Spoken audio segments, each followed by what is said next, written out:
किसी given circle के respect में किसी पॉइंट की पोजीशन को फाइंड आउट करना बहुत आसान काम था।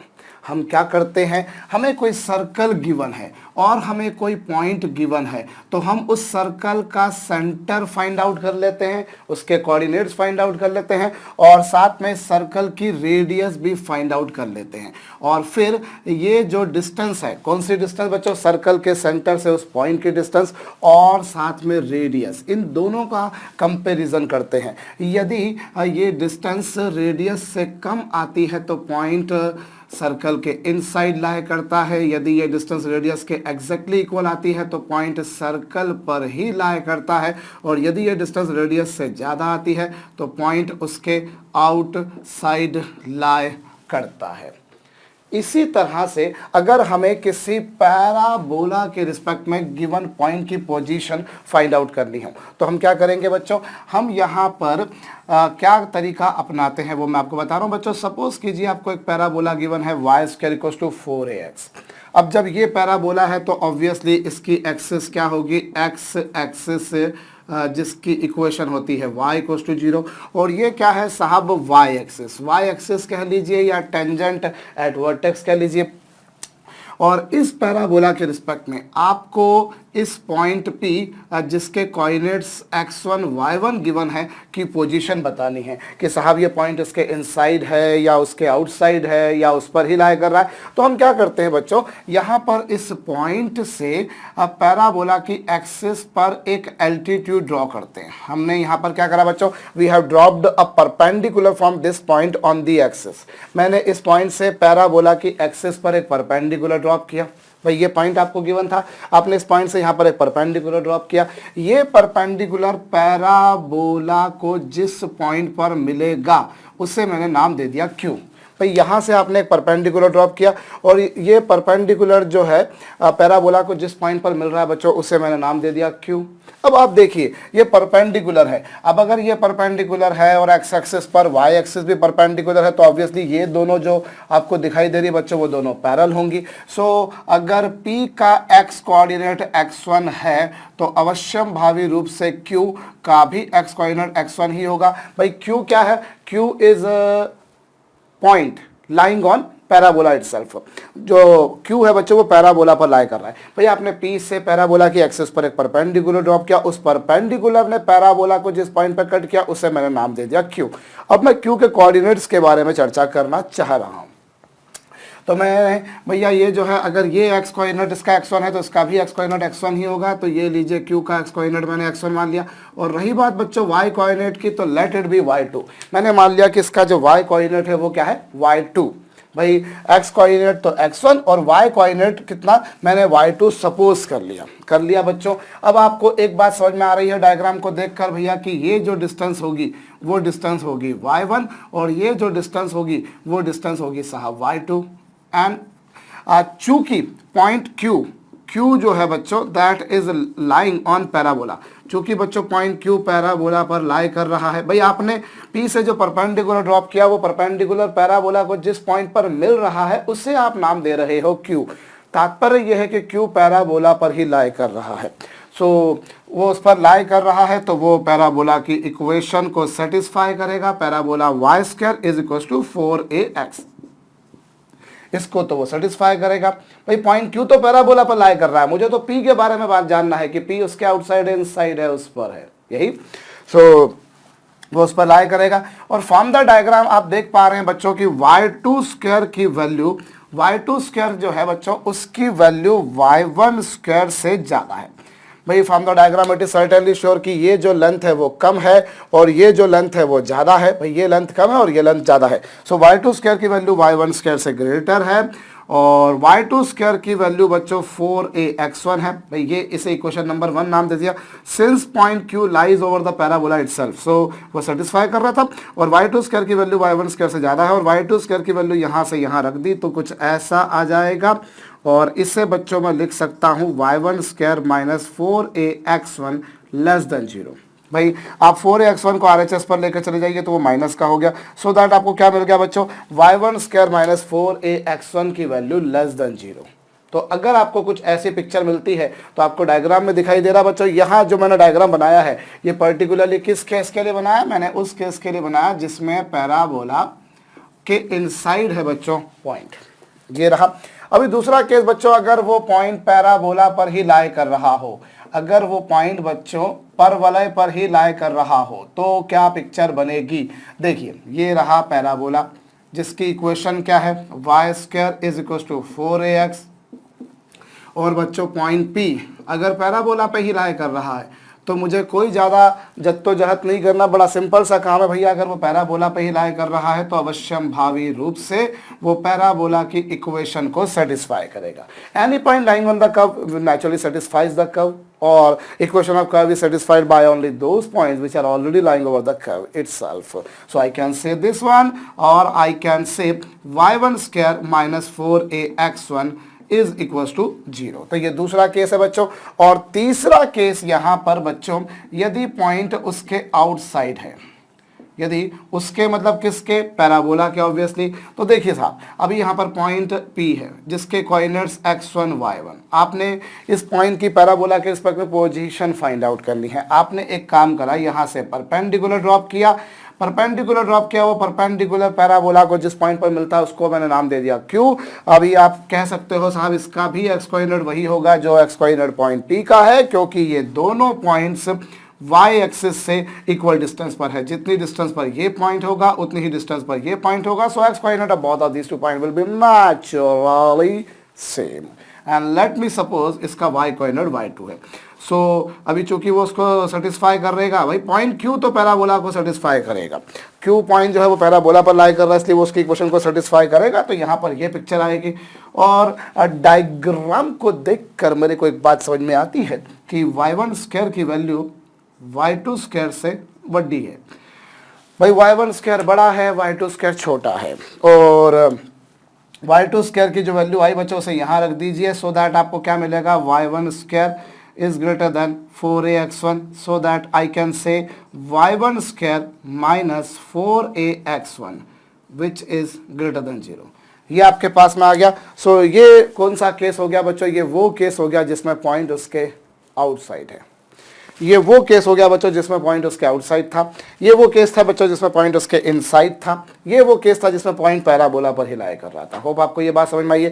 भाई वहाँ आप सेंटर से डिस्टेंस रेडियस से कंपेयर कर लेते थे, आपको मिल जाता था। यहाँ सेंटर नहीं है, रेडियस नहीं है, इसलिए आप तो एक काम कीजिए साहब, उस पॉइंट से एक्स एक्सिस पर या पैराबोला की एक्सिस पर परपेंडिकुलर ड्रॉप कीजिए, और फिर जिस पॉइंट पर मिलता है उसे क्यू नाम दे दीजिए। दोनों जो पॉइंट्स होंगे दोनों की एब्सिसा सेम होगी, केवल ऑर्डिनेट्स डिफरेंट होंगी, और ऑर्डिनेट्स का कंपैरिजन कर लेंगे कि y1 की वैल्यू y2 से कम है।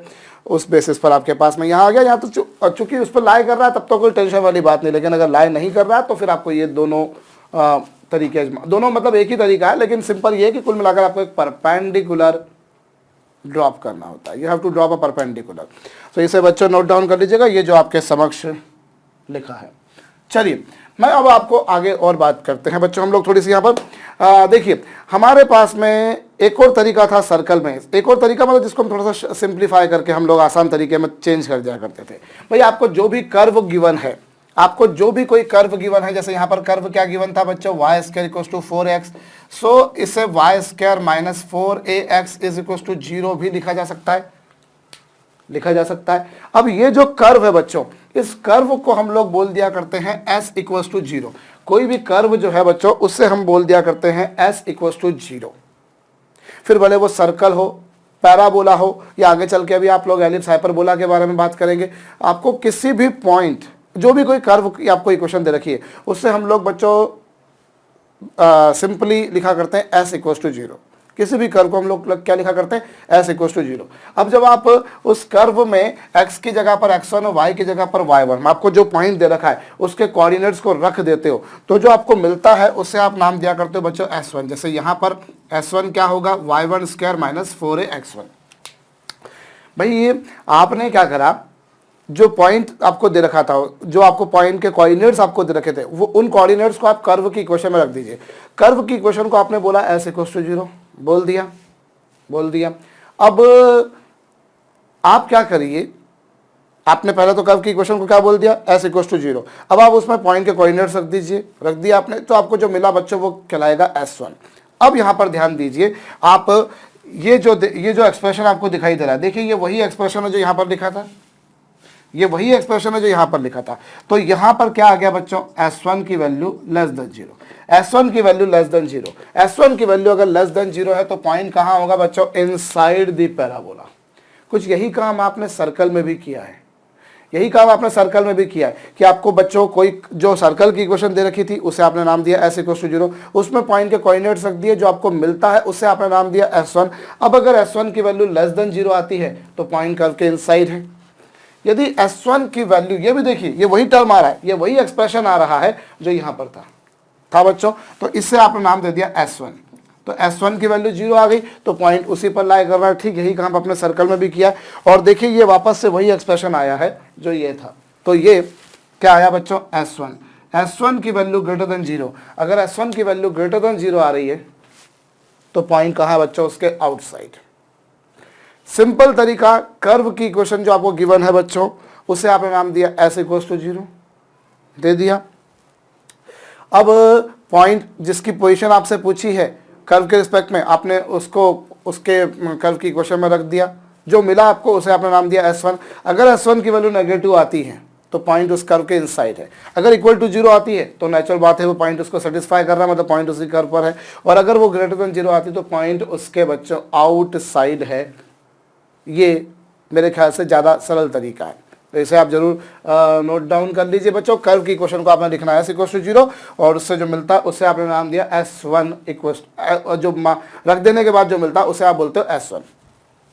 चलिए मैं जैसे आपको बता रहा हूँ, या उससे पहले मैं एक और बात आपको लगे हाथ तो वो बता ही देता हूँ बच्चों।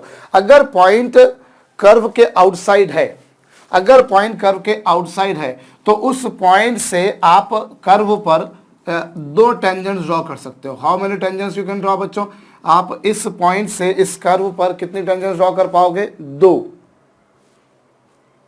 टेंजेंट्स आप उस पर ड्रॉ कर पाओगे। ये ध्यान दीजिए, ये देखिए इस पॉइंट से आप एक टेंजेंट ऐसे कुछ ड्रॉ कर पाएंगे, एक ऐसे कुछ टेंजेंट ड्रॉ कर पाएंगे।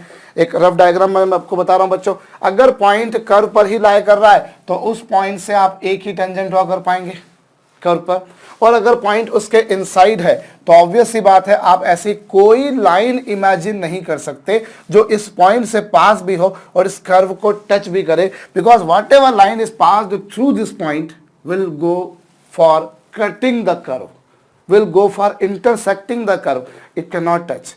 So if point is lying outside, then how many tangents we can draw to the curve, हम लोग कर्व पर दो टेंजेंट्स ड्रॉ कर सकते हैं। अगर वो उसी पर लाई करता है तो हम एक ही टेंजेंट ड्रॉ कर पाएंगे, और अगर वो उसके इनसाइड है तो इस केस में बच्चों हम लोग कोई भी टेंजेंट ड्रॉ नहीं कर सकते। सो कुल मिलाकर समरी क्या आ रही है बच्चों, कि अगर आपको नंबर ऑफ टेंजेंट्स भी फाइंड आउट करनी है तो अल्टीमेटली आपको पॉइंट की पोजीशन ही बतानी है। अच्छा मैं एक और बात बताता हूँ, ये जो बात मैंने आपको बताई सर्कल में भी आप लोगों ने देखी है, लेकिन सर्कल के केस में एक विशेषता ये थी कि आउटसाइड किसी भी पॉइंट से आप टेंजेंट ड्रॉ करते थे तो दो टेंजेंट आती थी और उन दोनों टेंजेंट की लेंथ इक्वल आती थी, उन दोनों टेंजेंट्स की लेंथ हमेशा इक्वल आती थी, जैसे आप जो आपको क्या मिला करती थी, रूट s1 अगर आपको ध्यान हो। लेकिन पैराबोला के केस में ऐसा नहीं है बच्चों। पैराबोला के केस में आप आउटसाइड किसी पॉइंट से टेंजेंट ड्रॉ करोगे, दो टेंजेंट्स आएंगी, पर उन दोनों टेंजेंट्स की लेंथ इक्वल हो जरूरी नहीं है। पैराबोला के केस में आउटसाइड किसी पॉइंट से अगर आपने टेंजेंट ड्रॉ करी तो दोनों टेंजेंट की लेंथ इक्वल हो, ये जरूरी नहीं है। हो सकता है वो इक्वल हो, पर हो सकता है कि वो इक्वल ना भी हो। मैं आपको बता रहा हूं आपको बच्चों, अगर वो पॉइंट जो पैराबोला के आउटसाइड है, अगर पॉइंट पैराबोला के आउटसाइड है तो अवश्यम भावी रूप से आप पैराबोला पे कितने टेंजेंट्स ड्रॉ कर सकते हो, दो टेंजेंट्स। अगर वो पॉइंट बच्चों पैराबोला की एक्सिस पर कहीं रहा तो आप श्योरली कह सकते हो कि फिर जो दो टेंजेंट्स ड्रॉ करोगे बच्चों उन दोनों टेंजेंट्स की लेंथ इक्वल होंगी। बट अगर वो पॉइंट यहां कहीं रहा तो इस पॉइंट से आप पैराबोला पर टेंजेंट तो दो ड्रॉ करोगे, कोई दो मत नहीं कि आप दो ही टेंजेंट ड्रॉ करोगे, पर इन दोनों टेंजेंट की लेंथ इक्वल नहीं होगी। लेकिन वो जो आउटसाइड लाई करने वाला पॉइंट है उससे आप टेंजेंट्स तो दो ड्रॉ कर पाओगे, पर उन दोनों टेंजेंट्स की लेंथ इक्वल हो जरूरी नहीं है। हाँ, अगर वो एक्सिस पर है, एक्सिस पर है अगर वो पॉइंट, अगर वो पॉइंट पैराबोला की एक्सिस पर है तब तो बच्चों कंफर्म है। जैसे आपने मान लीजिए ये पॉइंट लिया, अब इस पॉइंट से आप दो टेंजेंट ड्रॉ करोगे, एक टेंजेंट ये आएगी, एक टेंजेंट ये आएगी, तो इन दोनों टेंजेंट्स की लेंथ बच्चों इक्वल होगी। So how many tangents can be drawn from a given point to a parabola, then again हमारे पास में हमको पॉइंट की पोजीशन फाइंड आउट करनी है, और वो टेंजेंट की लेंथ इक्वल होंगी या नहीं होंगी, मैं फिर बोल रहा हूँ बच्चों वो जरूरी नहीं है। पैराबोला के केस में वो तभी इक्वल होंगी जब वो पैराबोला की एक्सिस पर ही लाई कर रहा हो, लेकिन अगर ऐसा नहीं है तो फिर ऐसा नहीं हो पाएगा। मैं फिर बोल रहा हूँ बच्चों बार बार, इसे जो भी कुछ लिखा है इसे आप जरूर से नोट डाउन कर लीजिएगा। अभी एक सिंपल सा क्वेश्चन कर लेते हैं, चलिए हम लोग, how many tangents can be drawn, how many tangents can be drawn from point 3,5 on parabola y square minus 8x plus 2y minus 3 is equals to 0। इस पॉइंट से इस पैराबोला पर कितनी टेंजेंट्स ड्रॉ की जा सकती हैं, जरा वीडियो को रोक करके बताइएगा। देखिए साहब, आपको जो कर्व गिवन है बच्चों उसे आपने नाम दिया s इक्वल्स टू 0। अब आप पॉइंट जो आपको गिवन था 3,5 आप उसे इस इक्वेशन में रख दीजिए, जो आपको मिलेगा उसे आप नाम दोगे s1। तो यहाँ पर रखा आपने ये 8 3 प्लस 2 5 अब माइनस 3, क्या आ रहा है बच्चों कुल मिलाकर 5 का स्क्वायर 25 प्लस 10 कितना होता है 35। 35 में से कुल मिलाकर ये पूरी वैल्यू पॉजिटिव आ रही है। चूंकि ये वैल्यू पूरी पॉजिटिव आ रही है इसलिए मैं कह सकता हूं कि जो पॉइंट है बच्चों वो इसके आउटसाइड लाई कर रहा है, और अगर वो आउटसाइड लाई कर रहा है तो how many tangents can be drawn. बच्चों इस केस में हम लोग दो स्पर्श ज्याएं, दो स्पर्श रेखाएं खींच सकते हैं, दो टेंजेंट्स हम लोग ड्रॉ कर सकते हैं। आपको गिवन पॉइंट की गिवन पैराबोला के स्पेक्ट्रम पोजीशन बतानी है, आपको यही काम करना है बच्चों। तो ये एक छोटी सी बात है बच्चों। लगेगा तो मैं एक बात आपको बताऊं, आप में से किसी किसी के जहन में ये बात आ रही होगी, सर ये पैराबोला की equation y square equals to 4ax है, आप उसे s इक्वल्स टू 0 लिख रहे हैं, उसके लिए आपने ऐसा कर दिया। सर मेरे दिमाग में एक बात आई, बोले क्या सर पैराबोला की इक्वेशन थी y square equals to 4ax थी, इसे इक्वल टू 0 की फॉर्म में लिखना है, आपने लिख दिया y स्क्वायर माइनस 4ax लिख दिया। सर आपने इसे नाम दे दिया s इक्वल्स टू 0। सर मेरे को एक नंबर समझ में आया सर, कोई टेंशन नहीं सर, पर मेरे दिमाग में एक दूसरी बात चल रही है। बोले क्या सर मैं इसको ऐसा ना लिखते हुए सर अगर मैं इसे 4ax minus y square equals to 0 लिखूं तो सर आपको s इक्वल्स टू 0 की फॉर्म में लिखना है, तो आप एक काम करो, आपको इक्वल टू 0 करना है, मतलब one term has to be brought on another term another side. बोले बिल्कुल ठीक बात, तो सर मैं ऐसा लिख दूं, ऐसा लिख दूं, तो सर क्या इसे मैं नहीं कर सकता हूं, क्या ये s इक्वल्स टू 0 नहीं होगा? बिल्कुल ठीक बात है, आप इसे भी s इक्वल्स टू 0 बोल सकते हो।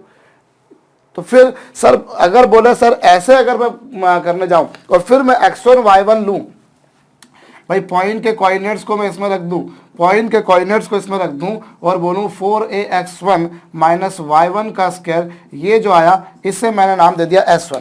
पॉइंट के कोऑर्डिनेट्स को इसमें रख दिया, भाई पॉइंट के कोऑर्डिनेट्स को इसमें रख दिया, जो एक्सप्रेशन मेरे पास में आया उससे मैंने नाम दिया s1 दे दिया। बोले हाँ ठीक है साहब दे दिया।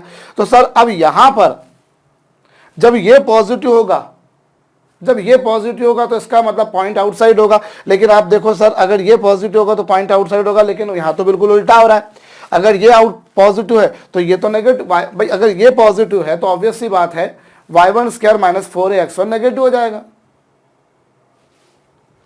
बोले सर मैंने कर्व की इक्वेशन ये थी, मैंने उसको ऐसा ना लिखते हुए ऐसा लिख दिया, इससे x1 y1 रख दिया, ये आ गया। अब एक मिनट के लिए जरा समझना कि मैं इसे मिटा रहा हूं बच्चों, इसे मिटा रहा हूं मैं। अभी सर मेरे को एक बड़ा सिंपल सा पैराबोला दे रखा है, कौन सा, y square is equals to 8x, y square equals to 8x, और इसके रिस्पेक्ट में 0.35 की पोजीशन मुझे फाइंड आउट करनी है, 35 की पोजीशन फाइंड आउट करनी है। एक स्टूडेंट इसको कर रहा है, एक स्टूडेंट इसको कर रहा है y square minus 8x equals to 0 करके, और फिर वो 35 रख देता है, और 35 रख देने के बाद में पॉजिटिव आता है, तो वो बोलता है कि ये पॉजिटिव आ रहा है, तो कह रहा है कि पॉइंट उसके आउटसाइड लाई कर रहा है। और दूसरा स्टूडेंट इसको लिखता है 8x minus y square is equal to 0, और इसमें 35 रखता है, तो 8 इंटू 3 माइनस 5 का स्क्वायर।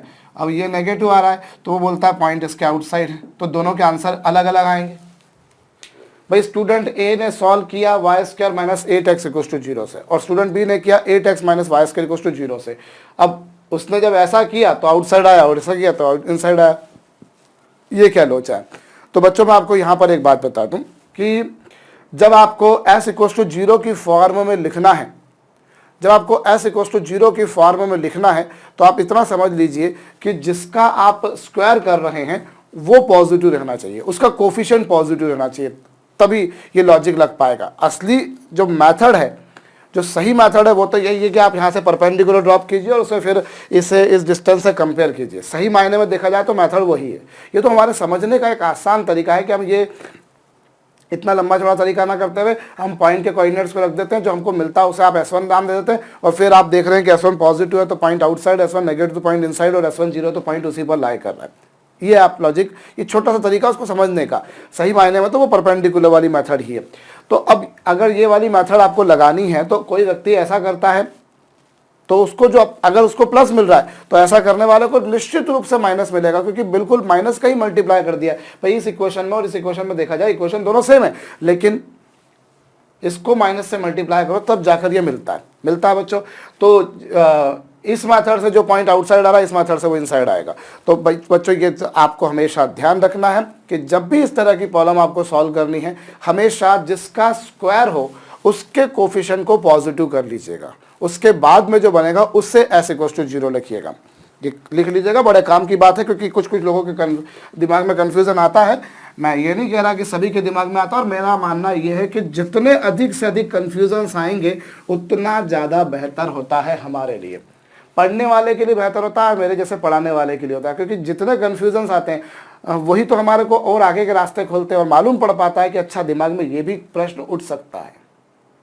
वरना मोनोटोनस होकर हम एक जैसे पढ़ा देंगे, ठीक बात है, 2 4 5 चीज़ें किताबों में लिखी है उसको बोल दो, उसको पढ़ाना नहीं कहते। पढ़ाना उसको कहते हैं कि जब समझ पाए स्टूडेंट क्या सोच रहा है। मैं एक छोटा सा प्रश्न आपको देता हूं बच्चों। आपको एक पैराबोला की इक्वेशन दे रखी, -2x² plus 7x is equal to 8y plus 9।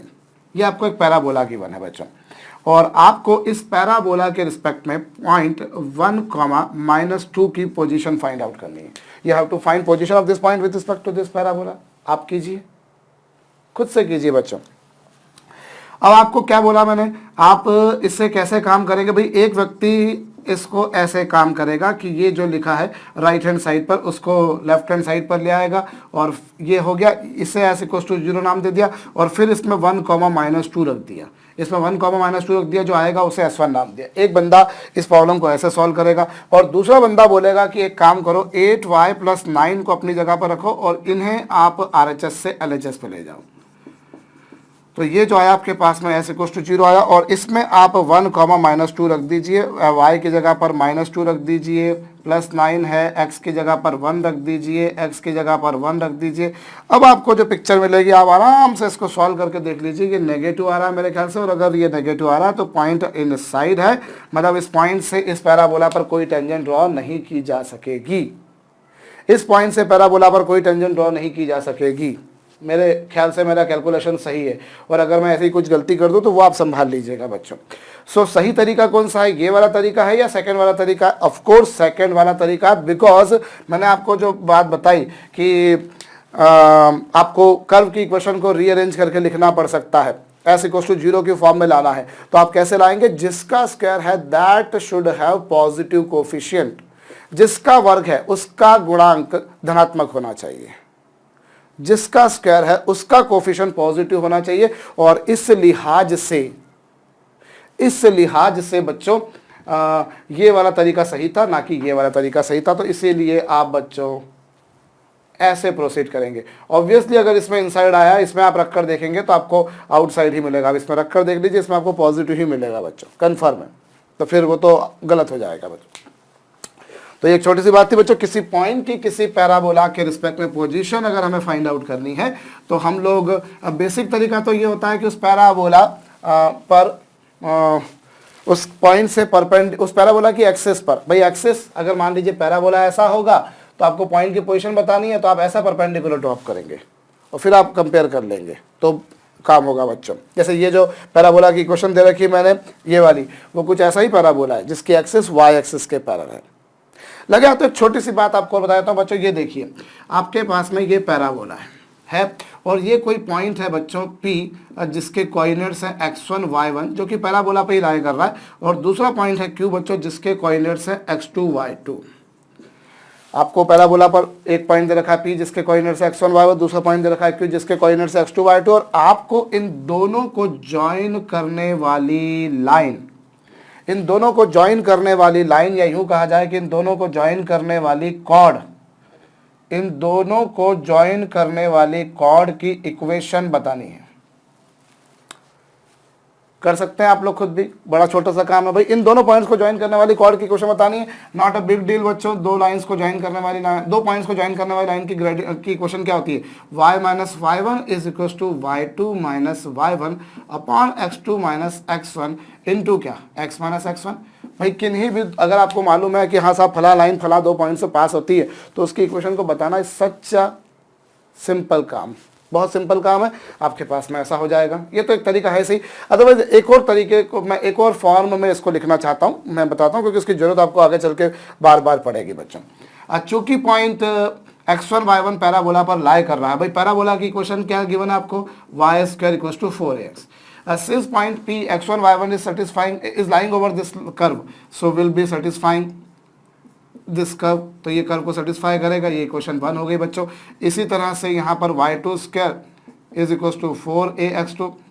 भाई चूंकि पॉइंट P जिसके कोऑर्डिनेट्स x1 y1 है वो पैराबोला पर लाई कर रहा है, इसलिए वो उसको सेटिस्फाई करेंगे। इसी तरह से Q के कोऑर्डिनेट्स भी करेंगे। अब आप फर्स्ट इक्वेशन में से सेकंड इक्वेशन को माइनस कर दीजिए, आपको y1 square minus y2 square is equal to 4a common निकल जाएगा, x1 माइनस x2 आ जाएगा। भाई पॉइंट P उस पर लाई कर रहा था, सेटिस्फाई कर रहा है। Q उस पर लाई कर रहा था, y1 square minus y2 square 4a common निकाल दिया, x1 माइनस x2 आ जाएगा बच्चों। एंड देयर आफ्टर बच्चों मैं ये मिटा रहा हूँ, ये भी आप इससे क्या लिख सकते हो? इससे आप लोग लिख सकते हो y1 square minus y2 square को y1 minus y2 into y1 plus y2 लिखा जा सकता है, is equal to 4a into x1 minus x2। और भैया ये जो a square minus b square है ना, इसे a minus b into a plus b लिख देता हूँ, तो कोई टेंशन वाली बात नहीं है भैया, equal to 4 into x1 minus x2 है। अभी माइनस का मल्टीप्लाई कर दीजिए, माइनस का मल्टीप्लाई कर देंगे तो ये y2 माइनस y1 हो जाएगा, ये y1 प्लस y2 है ही सही, और ये 4a into x2 minus x1। भाई मैंने क्या करा, मैंने माइनस का मल्टीप्लाई कर दिया, माइनस का मल्टीप्लाई कर दिया, ये माइनस वाला प्लस हो गया, प्लस वाला माइनस हो गया, बाकी तो एज इट इज रहा, और वही काम मैंने RHS पर भी करा है। सो दैट मुझे क्या मिलेगा बच्चों? सो दैट मुझे मिलेगा y2 minus y1 upon x2 minus x1 is equal to 4a upon y1 plus y2। ये y2 माइनस y1 है, ये x2 माइनस x1 है, is equal to 4a upon y1 plus y2 है बच्चों। और जो ये है, अब y2 minus y1 upon x2 minus x1 की वैल्यू को अगर मैं यहाँ रख दूं तो क्या हो जाएगा? y minus y1 is equal to 4a upon y1 plus y2 into x minus x1। So ये आपके पास में इक्वेशन ऑफ कॉर्ड आ गई। Equation of chord joining point P and Q which are lying on the parabola itself बच्चों, जो parabola पर लाई कर रहे हैं। भाई point P x1 y1 Q x2 y2 parabola पर ही लाई कर रहा है, तो अवश्यम भावी रूप से बच्चों वो परवलय की समीकरण को संतुष्ट करेंगे और सेटिस्फाई करेंगे। उसी का यूज करके मैंने किया। एज सच तो ये इक्वेशन थी, पर ये जनरलाइज वे में थी, पर कंडीशन लगा दूं कि अगर वो पैराबोला पर लाई कर रहे हैं तो उस केस में ये होगा। और जिस तरह से ये कॉर्ड किसी पॉइंट x1 y1 से पास हो रही है, ठीक उसी तरह से वो x2 y2 से भी पास हो रही है। भाई जैसे वो x1 y1 से पास हो रही है, वैसे ही वो x2 y2 से भी पास हो रही है। तो आप चाहे तो वैसा लिख दें, या फिर आप इसे ऐसा लिख दें। भाई आप उस इक्वेशन को ऐसा लिख दें या फिर ऐसा लिख दें। ये बड़ी काम के है बच्चों, जो है इसकी ज़रूरत हमें बार बार पड़ती रहा करेगी, इसीलिए मैंने आपको ये बताया है। इसे भी ज़रूर से नोट डाउन कर लीजिए और इसे याद भी रखिएगा।